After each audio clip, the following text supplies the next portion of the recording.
Well, hello everyone and welcome to a brand new video. Today we're going to talk about Manbat by Jamie Delano and John Bolton. Is this book any good? That's what we're going to find out today. Like I said earlier, today we're going to talk about Manbat. And Manbat is written by Jamie Delano, who Hellblazer fans might know because he's written a lot of the earlier issues, and John Bolton, who is a drawer. I personally didn't know him from any other work.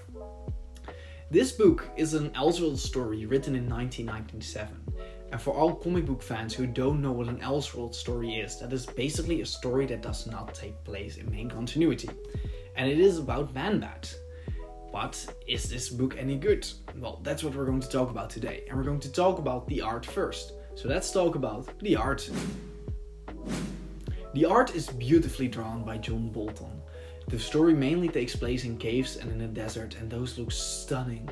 The mountains and the deserts look very beautiful, but also the caves as background are very, very nicely drawn. And the character design is also top notch. The main character, who is called Marilyn, she doesn't really have an interesting character design, but that's mainly because she's just a normal girl. So it would be a little bit odd if she had a very outstanding character design. However, the rest of the characters, which are mainly Manbat and his family, they look gorgeous. They look really creepy and interesting, but they also look very distinct, so you can easily tell them apart. And now talking about Batman. Batman looks really cool and interesting in this book. It's a little bit different than we see him normally, but that's what I personally really like. He also talks a lot with normal people in quotation marks, and he really stands out in the crowd. And I find that personally very fun. However, to give one negative point, I don't really like his ears. They're a little bit too long, for my opinion. He looks a little bit silly that way. However, to give another positive note, the gadgets he uses are very nicely drawn. He has these weird goggles and this huge car, and it just all looks great. It kind of makes me wish for more Bat Tech drawn by John Bolton, because it just looks simply amazing. However, now we're going to talk about the story. The story written by Jamie Delano is an Elseworld story. However, I don't really understand why it's an Elseworld story. There aren't a lot of huge things that are super different to the main continuity. Batman and Manbat sometimes do kind of act out of character. However, with a few simple rewrites, it could have easily been part of main continuity.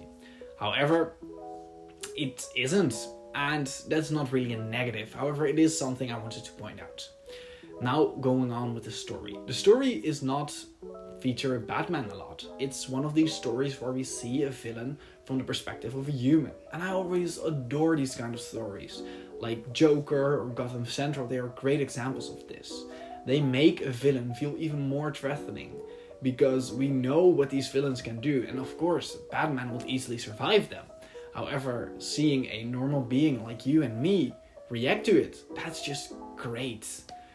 Is this story also great? I say kinda yes and no.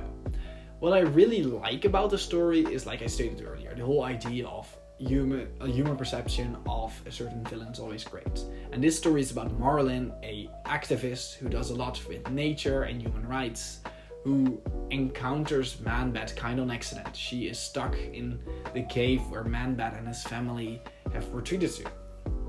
And I really like this concept because it feels very fantasy novel, like you're reading a fantasy novel. And that's fun in my opinion. It's cool to read something that's actually a superhero story but doesn't really feel like it. However, what I really dislike about this story is there are a lot of preachy monologues about nature and how humans are bad. And also, in this story, a lot of times it happens that Manbat and his family just randomly stop what they're doing and they explain their motives in extreme detail to Marilyn without really a reason. This kind of feels off to me personally. What I do really like about this story is how the Batman investigation is handled. Because Batman is a side character and he is searching for Marilyn because Marilyn stole something from a huge company. And what I really liked about his side adventure is he was investigating stuff by mainly just randomly talking to people. And when Batman stands in front of someone and someone tells their whole story, it's very logically because Batman is threatening. So that I really liked. However, when it happened to Marlin, it felt a bit weird to me. For the rest, the story was quite fun. Even though it had a lot of weird things like bad sex, which, weird. And also the preachy monologues. The story all in all was a fun one. It was very interesting and it was a good one to read. So, let's go over to the conclusion. So, I might sound a little bit indifferent on this. The art is gorgeous and the story is a little bit hit or miss for me personally. I really like the Batman parts, the Marlin parts, and especially the long monologues felt a little bit off to me. So, would I recommend this comic? And it's still a yes. The premise is awesome. Some of the chapters are really good. It just sometimes has long monologues and people just randomly explaining their motivations. However, this art is extremely gorgeous, and that alone makes it worth buying this book. So, how would I recommend it to you? Well, if you find it like around $20, definitely get this book. It's great. However, don't waste a lot of time and effort and money to get this book. If it's not readily available, you can wait a little bit and skip it. However, if you find it for cheap, it's definitely worth reading.